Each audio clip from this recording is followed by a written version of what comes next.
नमस्कार, मी वैष्णवी राऊत. साम टीव्हीच्या बातमीपत्रामध्ये आपल्या सगळ्यांचं स्वागत आहे.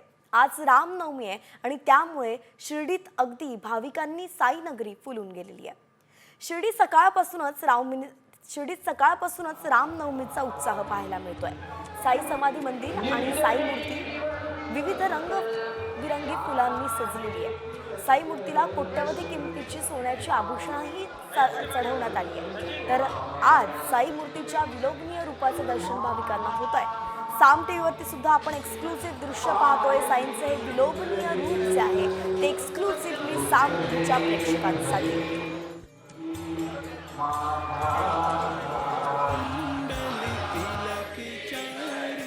तर आपण पाहतोय देशभरामध्ये सध्या आज रामनवमीचा सोहळा पार पडतोय. रामनवमीचा उत्साह देशभरात दिसून येत असताना शिर्डीत काकड आरतीनंतर साईबाबांची प्रतिमा, पोथी आणि विडा मिरवणुकीनं उत्सवाला सुरुवात झाली. साई भक्तांनी शिर्डीत सुरू केलेल्या रामनवमी उत्सवाचं 114वं वर्ष आहे. तर आज दिवसभरात विविध धार्मिक कार्यक्रमांचं आयोजनही करण्यात आलंय. साई मंदिर आज दर्शनासाठी रात्रभर खुलं राहणार आहे. दुसरीकडे संत गजानन महाराज मंदिरातही रामनवमी साजरी होतीये.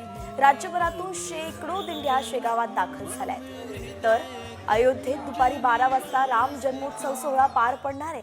रामलल्लांच्या दर्शनासाठी मोठी गर्दीही झाली आहे. अयोध्येच्या मंदिरात आकर्षक सजावट करण्यात आली आहे.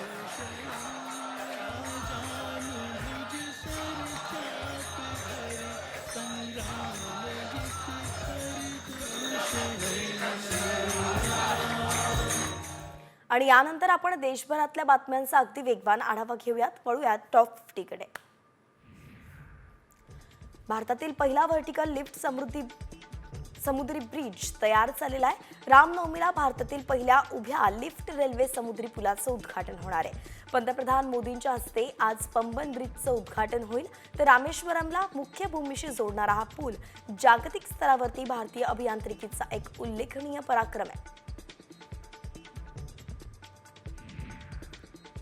मेट्रोच्या कामासाठी 15 दिवस वाहतुकीत बदल करण्यात आलाय. माजिवडा मेट्रो स्टेशनवरती 5 ते 20 एप्रिल दरम्यान मेट्रोचं छत उभारण्यासाठी कॉलम उभे केले जाणार आहेत. या काळात माजिवडा ब्रिजवरून मुंबईकडून नाशिक अथवा घोडबंदरकडे जाणारी सर्व प्रकारची वाहतूक पूर्णपणे बंद असेल आणि ही वाहनं ज्युपिटर हॉस्पिटल समोरील रोडनं वळवली जातील. रेल्वेनं प्रवास करताना अवजड सामान वाहून नेणाऱ्या प्रवाशांना मदत मिळण्यासाठी पश्चिम रेल्वेनं अनोखा उपक्रम राबवलाय. या सेवेअंतर्गत प्रवासी ऑनलाईन पोर्टर म्हणजेच हमाल बुकिंग करू शकतात. पश्चिम रेल्वेनं प्रवाशांची सोय लक्षात घेऊन पोर्टर ऑन कॉल ही सुविधाही सुरू केली आहे. जलवाहिनी कामकाजामुळे वांद्रे कुर्ला संकुल परिसरातील पाणी पुरवठा येत्या 8 एप्रिलला सायंकाळी 2.5 तासांसाठी खंडित होणार आहे. पुढील 4 ते 5 दिवस पाणी गाळून उकळून पिण्याचं आवाहन महानगरपालिका प्रशासनानं केलंय. राज्यातील सर्व शाळा अंगणवाडी केंद्रांचं छायाचित्रांसह जिओ टॅगिंग करण्यात येणार आहे. महाराष्ट्र रिमोट सेन्सिंग ॲप्लिकेशन सेंटरद्वारे हे काम करण्यात येईल आणि यासाठी 1,04,00,000 रुपये खर्च करण्यास मान्यताही मिळाली आहे. स्किझोफ्रेनिया आजार असलेल्या 24 वर्षीय तरुणीवरती बलात्कार करणाऱ्या 55 वर्षीय मजुराला 10 वर्षांचा तुरुंगवास सुनावण्यात आलेला आहे. या आरोपीनं तरुणीवरती वारंवार बलात्कार करून तिला गर्भवती केल्याचं मुंबई सदर न्यायालयात सिद्ध झालंय आणि त्यानुसार तक्रारदार आणि तिच्या मुलीला आरोपीनं प्रत्येकी 10,000 भरपाई देण्याचेही आदेश दिलेत.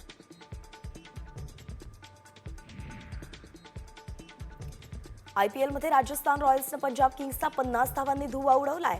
राजस्थाननं पंजाबला विजयासाठी 206 धावांचं आव्हान दिलं होतं, पण पंजाबला 20 ओव्हरमध्ये 9 विकेट्स गमावून 155 धावाच करता आल्या. राजस्थाननं यासह पंजाबचा विजयी रथ रोखलाय. तर राजस्थानचा हा सलग दुसरा विजय असून संजू सॅमसनच्या नेतृत्वात राजस्थाननं ही कामगिरी केली आहे.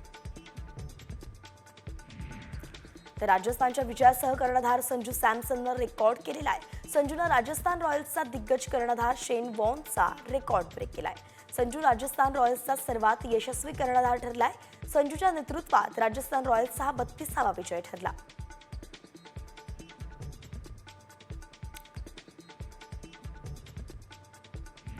दुसरीकडे दिल्ली कॅपिटल्सच्या विरुद्धच्या सामन्यात चेन्नई सुपर किंग्सला मात्र पराभवाचा सामना करावा लागला. पहिल्यांदा बॅटिंग करताना दिल्लीनं एकूण 182 धावा केल्या. धावांचा पाठलाग करताना सीएसके संघाला केवळ 159 धावा करता आल्या. सीएसकेचा हा सलग तिसरा पराभव होता, तर काही चाहते पराभवासाठी धोनीला जबाबदार धरतायत. आयपीएलच्या यंदाच्या हंगामानंतर MS धोनी निवृत्तीची घोषणा करणार असल्याच्या चर्चा रंगल्या आहेत आणि याला कारण ठरलंय कालच्या सामन्यात धोनीचे पालक पहिल्यांदाच स्टेडियमवरती सामना पाहायला आले होते त्याचं. म्हणून आता धोनी निवृत्त घेणार का अशाही चर्चांना उधाण आलंय. पुण्याच्या भूमी अभिलेख विभागाचे जिल्हा अधीक्षक सूर्यकांत मोरेंना पदोन्नती देण्यात आली आहे. सूर्यकांत मोरेंची अनियमित कारभारासंदर्भात चौकशी सुरू आहे आणि त्यामुळे सूर्यकांत मोरेंना पदोन्नती दिल्यानं आश्चर्य व्यक्त करण्यात आलंय.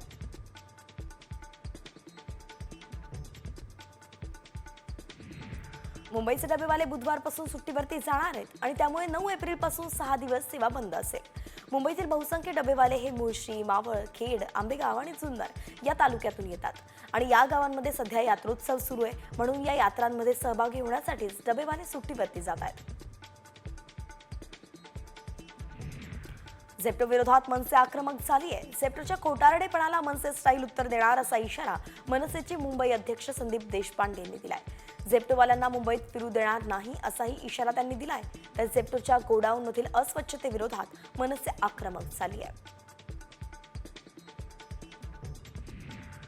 तुळजाभवानी मातेच्या चैत्र यात्रेच्या पार्श्वभूमीवरती शुक्रवारी पहाटे तुळजाभवानी मंदिराचं महाद्वार भाविकांसाठी बंद करण्यात येईल.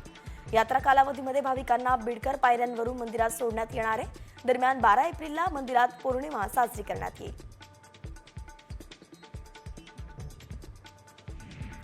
पाकिस्तानातील 270 हिंदूंनी 5 एप्रिलला गुजरातमधील द्वारकाधीश मंदिराला भेट दिली. प्रार्थना करून आपल्याला खूप आनंद झाला. एक प्रकारे शांती आणि समाधान लाभलं अशी भावनाच यावेळी भाविकांनी व्यक्त केली आहे.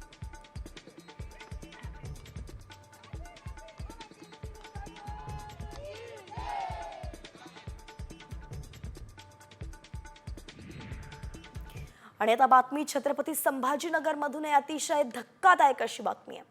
छत्रपती संभाजीनगरमध्ये भर चौकात कुख्यात गुन्हेगारानं रिक्षा चालकावरती कोयत्यानं हल्ला केलाय. पोलिसांनी दहशत माजवणाऱ्या कुख्यात गुन्हेगाराचा 12 तासांतच माज उतरवलाय.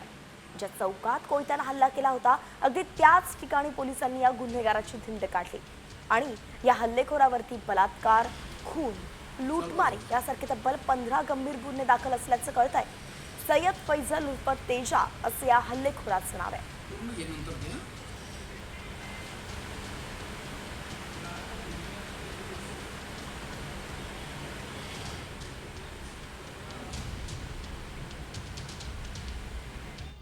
तर दुसरीकडे राजकीय गोटातून एक मोठी बातमी आहे. उपमुख्यमंत्री एकनाथ शिंदेंनी महाविकास आघाडीवरती गंभीर आरोप केलेला आहे. एकनाथ शिंदे आणि देवेंद्र फडणवीसांना जेलमध्ये टाकू, त्यांना बर्फाच्या लादीवरती झोपवून मारू एवढी हवा त्यांच्या डोक्यात गेली होती अशा शब्दांत त्यांनी हल्ला केलेला आहे. या महाराष्ट्रातल्या जनतेने आणि तुम्ही सगळ्यांनी मिळून भरभरून दिली. लँडस्लाइड मॅन्डेट दिलं. ऐतिहासिक दैदिप्यमान विजय या विधानसभेच्या निवडणुकीमध्ये. लोकसभेमध्ये फेक नॅरेटिव्ह पसरवलं. संविधान खतरे में, संविधान बचाव, संविधान बदलणार, आरक्षण जाणार, अमकं होणार, तमकं होणार. त्यांना वाटलं विधानसभेत पण असंच करू. मुख्यमंत्री, उपमुख्यमंत्री सगळी मंत्रिमंडळाचं वाटप केलं आणि म्हणाले याला जेलमध्ये टाकू, त्याला जेलमध्ये टाकू, एकनाथ शिंदेला टाकू, देवेंद्र फडणवीसांना टाकू, अमक्याला टाकू, तमक्याला टाकू, बर्फाच्या लादीवर झोपून मारू. एवढी हवा त्यांच्या डोक्यात गेली होती.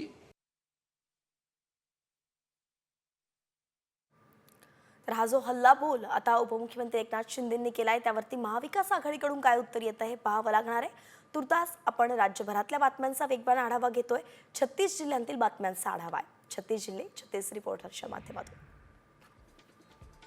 सिंधुदुर्गात काल संध्याकाळी तब्बल 2 तास चक्रीवादळासह अवकाळी पावसानं हजेरी लावली आणि त्यामुळे काही ठिकाणी रस्त्यावरील वाहतूक सुद्धा विस्कळीत झाली. यावेळी झालेल्या पावसामुळे वीज पुरवठा काही काळ खंडित झाला होता, तर काही प्रमाणात केळी आणि काजू झाडंही पडली. त्यामुळे शेतकऱ्यांचं आता नुकसान झालंय.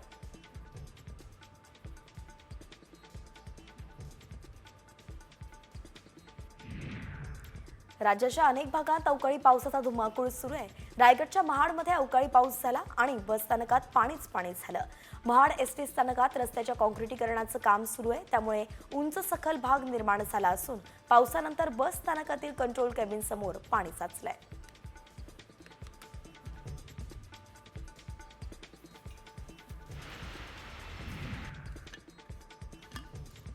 पुणे शहरात पाण्याची मागणी वाढल्यानं टँकरच्या फेऱ्यांची संख्या एकाच महिन्यात तब्बल 10,000 वाढलेली आहे. फेब्रुवारी महिन्यात टँकरची संख्या 38,522 इतकी होती. मात्र मार्च महिन्यात टँकरच्या तब्बल 47,896 फेऱ्या झाल्याचं महापालिकेच्या आकडेवारीवरून समोर आलंय.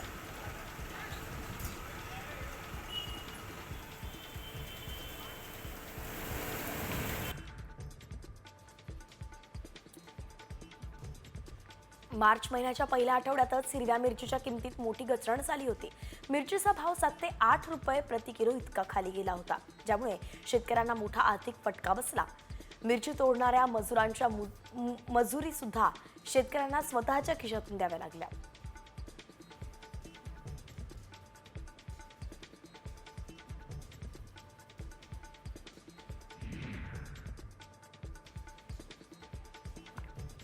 उन्हाचा कडाका वाढला असल्यानं सुगंध देणाऱ्या फुलांची आवक कमी झाली आहे आणि त्यामुळे शहर बाजारात फुलांचे दर वाढलेले. सध्या सणांचा काळ सुरू आहे, लग्नसराई सुरू आहे, पण फुलांची आवक या काळातच नेमकं कमी असते. त्यामुळे अस्सल फुलांच्या जागी काही प्रमाणात प्लास्टिकची फुलं तसंच पुदिन्याच्या हारांनी ही कसर भरून काढली जाते.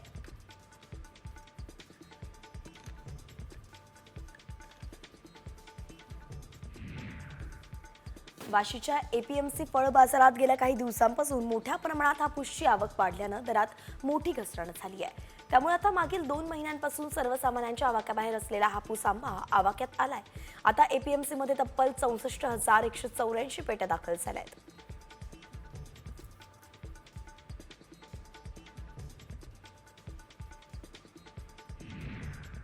देशभरात द्राक्ष निर्यातीसाठी नाशिकची ओळख आहे, पण गेल्या वर्षीच्या तुलनेत नैसर्गिक आपत्तीमुळे यावर्षी हंगामात उत्पादनात 40% घट दिसून आली. त्यामुळे युरोपियन आणि बिगर युरोपियन देशात गेल्या वर्षी झालेल्या एकूण निर्यातीच्या तुलनेत द्राक्ष निर्यात कमीच आहे.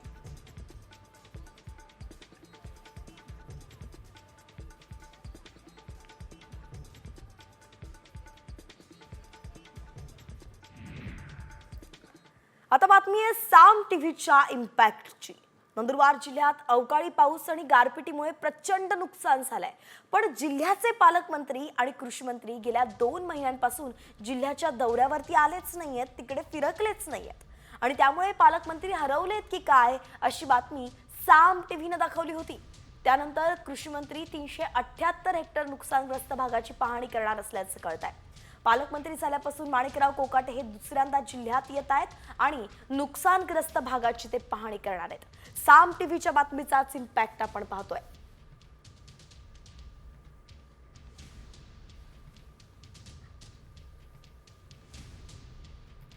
तर दुसरीकडे कृषी मंत्री माणिकराव कोकाटे काय बोलले माहित नाही अशी प्रतिक्रिया दिली आहे उपमुख्यमंत्री अजित पवारांनी.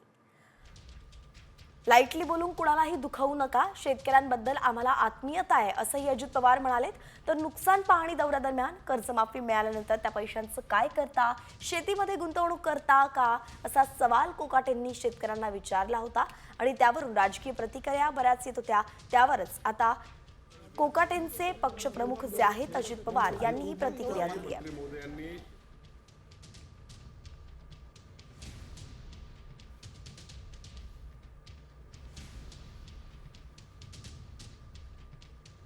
का असं जर मला माहिती नाही, मी त्यांच्याशी माहिती घेईन.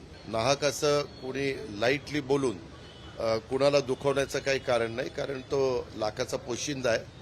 आज तो आपल्याला सगळ्यांना जगवण्याचं काम करतो, भाजीपाला फळं धान्य देण्याचं काम करतो आणि त्याच्यामुळं शेतकऱ्यांच्या संदर्भामध्ये आम्हाला सगळ्यांना आपलेपणा आहे, आत्मीयता आहे. आणि यानंतर पुन्हा वळतोय 36 जिल्हे 36 रिपोर्टरकडे. रत्नागिरी जिल्ह्याच्या पाणी टंचाईच्या झळा जाणवू लागल्यात. रत्नागिरीतल्या सोमेश्वर गावात पाण्याचा पहिला टँकर धावलाय. रत्नागिरी तालुक्यातल्या 5 गावांना टँकरनं पाणी पुरवठा करण्यात येतोय. तर सोमेश्वरच्या पाळंदवाडी आणि गुरववाडीला टँकरनं पाणी पुरवठा सुरू आहे.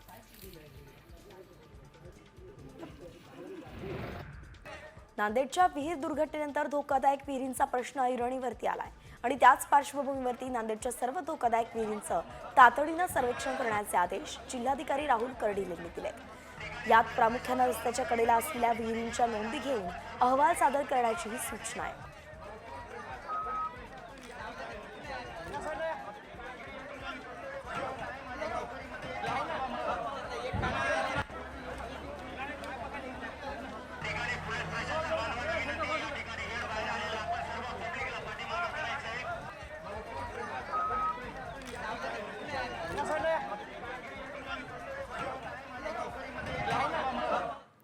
आणि आता एक सविस्तर रिपोर्ट पाहूयात.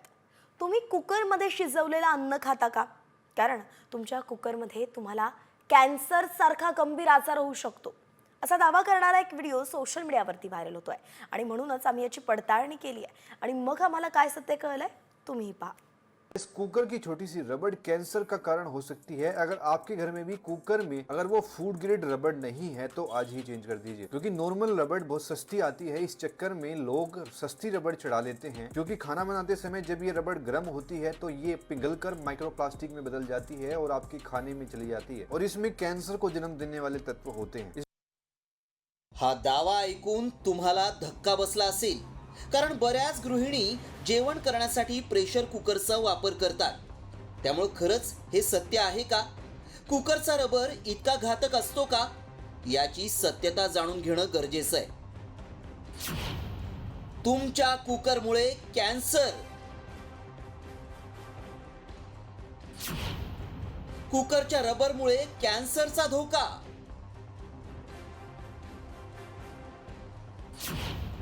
व्हायरल व्हिडिओ मागचं सत्य काय? भात शिजवायचा तर कुकर, चिकन शिजवायचं तर कुकर, डाळ, छोले, वाटाणे शिजवायचे झाले तरीही कुकर. अनेक पदार्थ बनवण्यासाठी कुकरचा वापर मोठ्या प्रमाणात केला जातोय आणि व्हायरल व्हिडिओत दावा केलाय की कुकरचा रबर हळूहळू वितळतो आणि अन्नात त्याचे कण जातात, त्यामुळे कॅन्सरचा धोका वाढतो. मात्र खरंच कुकरमुळे कॅन्सरचा धोका निर्माण होतो का? याची सत्यता जाणून घेणं गरजेचं आहे. हा आरोग्याचा प्रश्न आहे. घरी बनवलेलं जेवण सगळेच जण खात असतात, त्यामुळे कुकरचं जेवण खाल्ल्यानं कॅन्सर होऊ शकतो का? याची सत्यता जाणून घेण्यासाठी आमच्या टीमनं तज्ज्ञांचा सल्ला घेतला. नमस्कार, मी doctor Praful Jatale. Pressure कुकरचे ring आणि कॅन्सर होण्याची शक्यता असं एक रील व्हायरल होत आहे, परंतु आतापर्यंत असं रिसर्चमध्ये कुठेही आढळून आलेलं नाही आहे की प्रेशर कुकरचं रिंग आणि त्याच्यामुळे कॅन्सर होऊ शकतो. हां, कोणतीही गोष्ट अतिप्रमाणामध्ये जर तुम्ही वापरत असाल तर ते शरीरासाठी हानिकारक आहे, कारण की प्रेशर कुकरमध्ये जर का तुम्ही अन्न जास्त वेळ शिजवताय तर त्याचे जे न्यूट्रिशन व्हॅल्यू ती कमी होते आणि हाय स्टार्चचे फूड जर तुम्ही प्रेशर कुकरमध्ये बनवताय तर त्याच्यामध्ये ॲक्रेलामाइड नावाचं रसायन तयार होतं जे शरीरासाठी हानिकारक असतं. त्यामुळे आमच्या पडताळणीत काय सत्य समोर आलं पाहूया. सगळेच कुकर आरोग्यासाठी हानिकारक नाहीत. कुकरचा रबर खराब झाल्यास चांगल्या क्वालिटीचा वापरा. कुकरला फूड ग्रेड रबर असायला हवा. हलक्या क्वालिटीचा रबर लावल्यास तो विरघळतो. त्यामुळे तुम्ही कुकर वापरताना चांगल्या क्वालिटीचा वापरा आणि रबर खराब झाल्यास फूड ग्रेड रबर लावा. असे दावे लोकांना घाबरवण्यासाठी केले जातात. मात्र आमच्या पडताळणीत प्रेशर कुकरमुळे कॅन्सरचा धोका वाढतो हा दावा असत्य ठरलाय.